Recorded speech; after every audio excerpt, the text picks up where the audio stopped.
What's good, ladies and gentlemen? Would you give a bad person a free gift? If yes, why? If no, why not?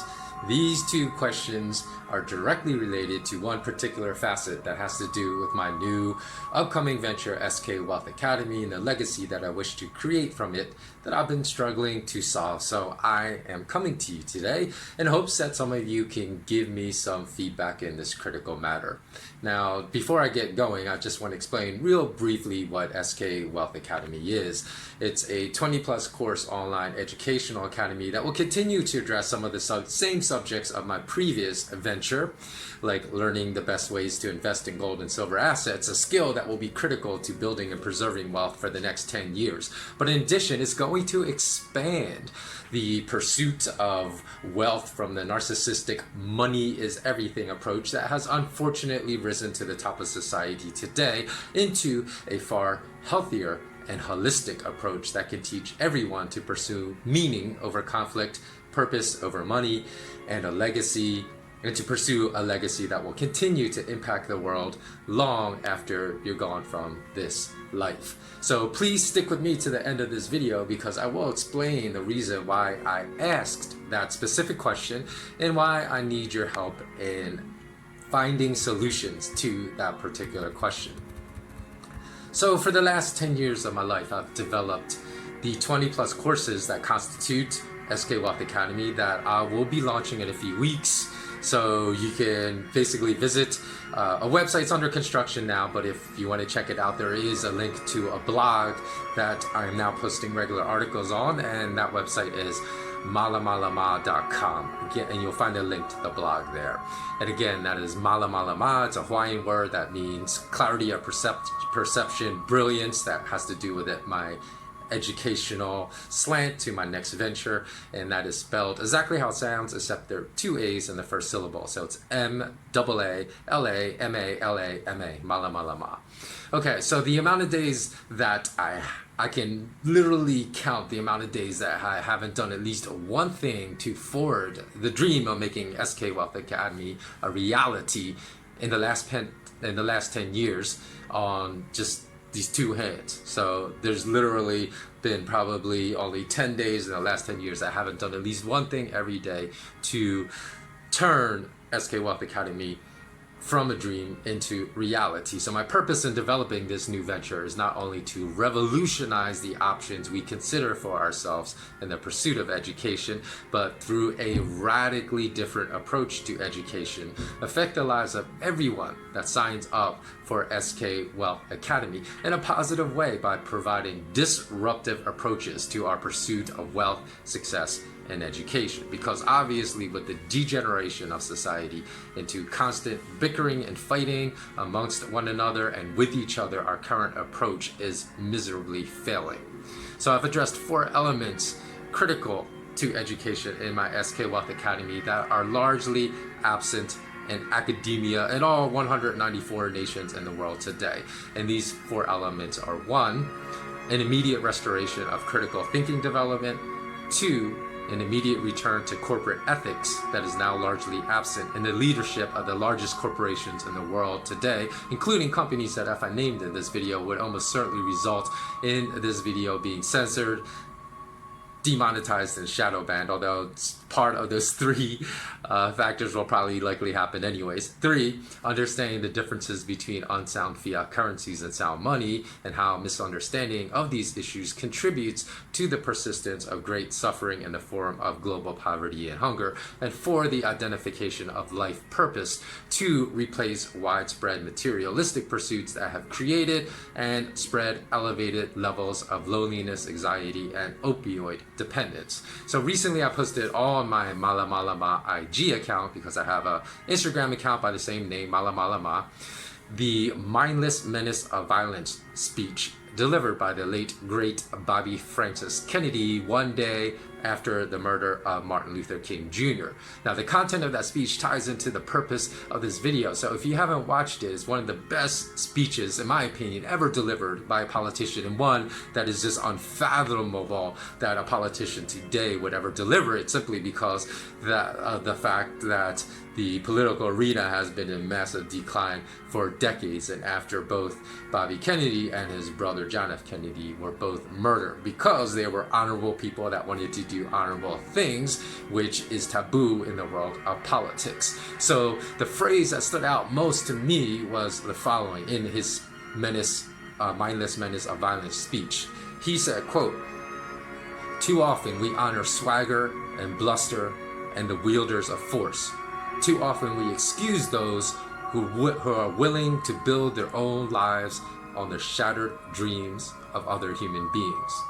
End quote. So it's hard to imagine that he spoke those words more than 50 years ago, because we have not evolved one bit from Bobby Kennedy's criticism of society from 50 years ago. And of course, I'm speaking in very, very general terms, society at large, because there are many very enlightened individuals. But as a society, I don't believe we have progressed that much from his statement that he made more than 50 years ago. So we are still honoring swagger, except now we just call it swag, in the form of social media today, in the form of paying social media influencers that take selfies all day long, millions of dollars a year. And we are still not only excusing, but we are in reality expressing unforgivable admiration for people like Jamie Dimon, Pablo Escobar, Lloyd Blankfein, El Chapo, Jeff Bezos, and on and on and on. People that build empires on the broken backs and shattered dreams of millions of others. So I have decided that after I'm no longer on this planet, I still want to be part of the solution.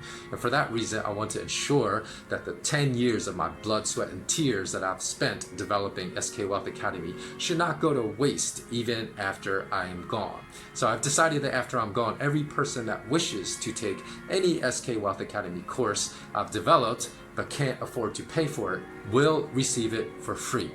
So I haven't yet set up the system to determine how this will be administered. So I also, one point in making this video is that it will hopefully live on the internet forever in the event that something tragic happens and my time is up before I've had the chance to set this up, that my intentions are clear about what I want to happen with the content of my latest venture. So if something tragic happens, hopefully one of my friends can carry out this legacy for me, as I'm given the key to an encrypted hard drive of all the content of this academy to at least a couple of my friends, and they will have that. So for those that, and those closest to me will know who those friends are. So you can continue to help me out in that fashion if something happens, but hopefully something won't. I'll be here for a much longer time. So for those that still that can afford to pay, after I'm gone, and all those that want access to SK Wealth Academy will receive it for free. I still want to require those people to pay, because the reason being that those revenues will pay for the administration of the free scholarships to hopefully thousands of people all around the world, as well as all additional remaining revenues going towards helping the most marginalized, disenfranchised people around the world who are in the most need of help. And that would include refugees, orphans, the hungry, helping gang members get out of gangs. I have a particular affinity for that because when I was in Los Angeles, I volunteered my time working with gang members to help get them out of gangs. So one quick word, if this video exceeds 10 minutes, as that's the limit for an IGTV post, you may go to my YouTube channel, SK Wealth Academy, to watch the rest of it. So if it abruptly ends, as far as my post on IGTV at 10 minutes, and you're like, hey, what happened? Because you didn't make a conclusion, just go to my YouTube SK Wealth Academy channel, S for smart, K for knowledge, SK Wealth Academy. You can watch the rest of it there. So the problem with which I've been struggling to handle is the knowledge that there will always be people that behave badly and attempt to exploit kindness. So even with my last venture, I found my entire website duplicated online in Chinese, which meant that someone was paying for my services, one of my clients, and then illegally reselling it to hundreds of people in China to make profit illegally for themselves. So there's a saying, kill them with kindness. But there are some people that remain immune to the saying that no matter how kind you may be to them, they will still act repugnantly, immorally, cowardly, without courage and without honor. So there will always be a small faction of people in society that act like that, as Bobby Kennedy stated, who are willing to build their own lives on the shattered dreams of others. So even though I wholeheartedly believe in redemption, in the ability of people to change, and giving second chances to people that have even acted dishonorably in the past but want to change and now be part of the solution, I also don't believe in giving assistance to people that have no desire to change and that will only exploit people's kindness. So I've always stayed true to my belief in redemption by working with the most marginalized portions of society in the poorest neighborhoods. For example, when I lived in Philly, I worked for a company that delivered healthcare, medicine to people that could not afford it in the poorest neighborhoods in West Philly, South Philly, and North Philly. And then when I lived in LA, I volunteered time every week, as I mentioned earlier, working with gang members in South Central LA. But at least it was called South Central LA back in the day. But now I know that they've changed that name to South LA because of all the negative connotations of that region, calling it South Central LA. But sometimes I want to tell you an interesting story. I would try to bring some friends of mine into these neighborhoods that had never set foot outside of their very wealthy neighborhoods. And though I expected the reactions I witnessed, I was still always slightly bemused at this massive wall that they would put up.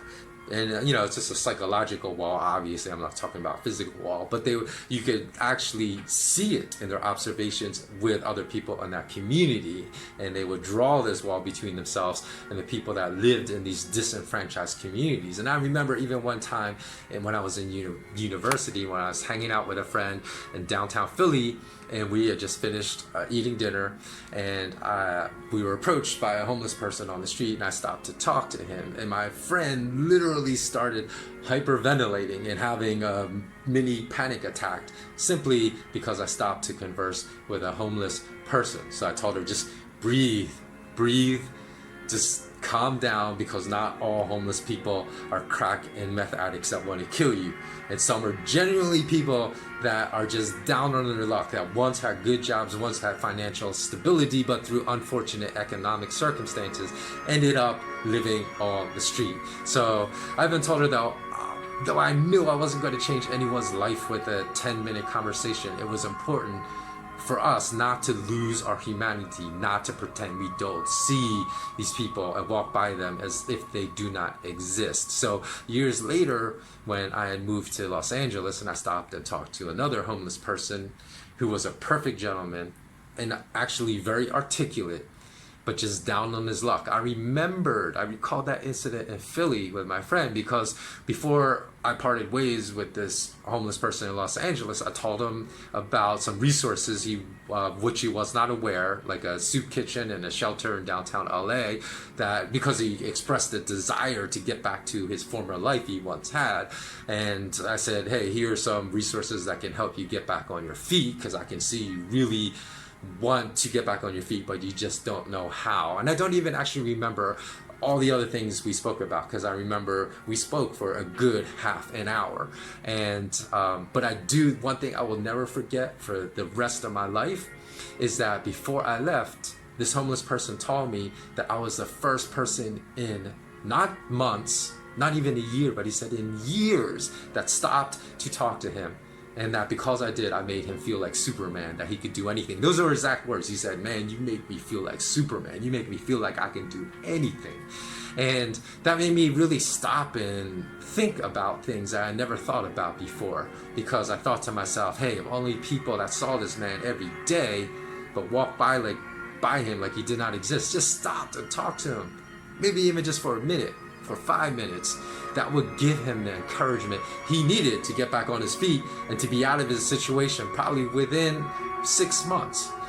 So I thought, how can we change society in, forming and how we view each other, no matter what socioeconomic class we're in, no matter what race, no matter what nationality, no matter what religion, in which we form more community with one another instead of more seeding more discord and more animosity, more hatred, which seems to be the case today. So can you imagine feeling abandoned, like nobody in the entire world cared about you for year after year after year? So I don't know if you can, but I can't. So this homeless person that wanted a better life is exactly the type of person I want to help. While I want to ensure that I don't help people like that person that pretended to be me, replicated my entire site, and made it only discoverable on the Chinese search engine Baidu, that would seek to exploit others. And so in fact, that same person is likely watching this video, because I know those kind of people. They say, hey, how can I exploit that person again? So if you're watching this, even after I'm gone, I promise I'm going to come looking for you in the afterlife. I'm going to throw you in the octagon, and you're going to have to throw down with me in the afterlife. So here's the situation, however, I'm asking for your help in finding a solution. Setting up financial criteria that would guarantee only those people truly in need will receive free scholarships to my academy will be, fairly easy to do with document verification, follow-up phone calls, and whatnot. However, there are bad-hearted people across all demographics, including all races, all income levels, all religions. So I want to set up additional criteria that prevents bad-hearted, black-hearted people from receiving free scholarships to my academy for the fear that they will exploit others for personal gain by reselling information they receive for free for high amounts of money to others. So my question is, how is it possible to do this, as the most evil sociopaths are usually the most highly skilled in presenting themselves as something they are not? So a simple questionnaire is not going to be capable of making the distinction between someone that truly deserves a free scholarship and someone that does not. So my main concern is that I want to be able to ensure that someone does not take advantage of information I've given away for free to exploit others and make others pay for it. So if you could think of ways to do this, I would love receiving any solid ideas on how to achieve this. However, I have been considering a second solution to this dilemma, and that is just to give everyone free access to my academy after I'm gone, and then just depend on the donations to a foundation that I will have set up by then from those that take my courses for free but could have paid full price for it.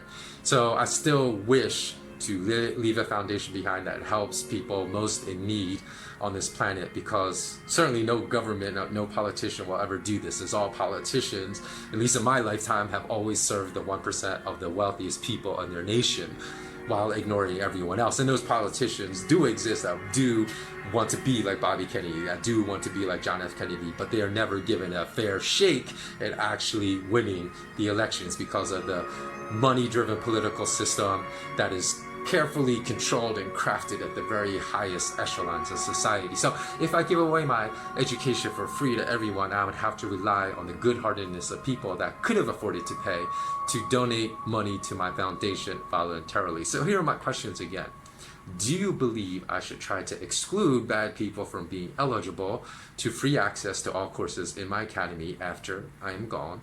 If yes, how would it be possible to do this? Or do you think giving away my academy for free to everyone is the much better solution, and then just rely on donations to my foundation to further my desire to help the most marginalized, disenfranchised, down-pressed people in society after I'm gone? So please send your answers to legacy-at-maalamalama-dot-com. Again, legacy-at-maalamalama-dot-com. Exactly how it sounds, 2 A's in the first syllable.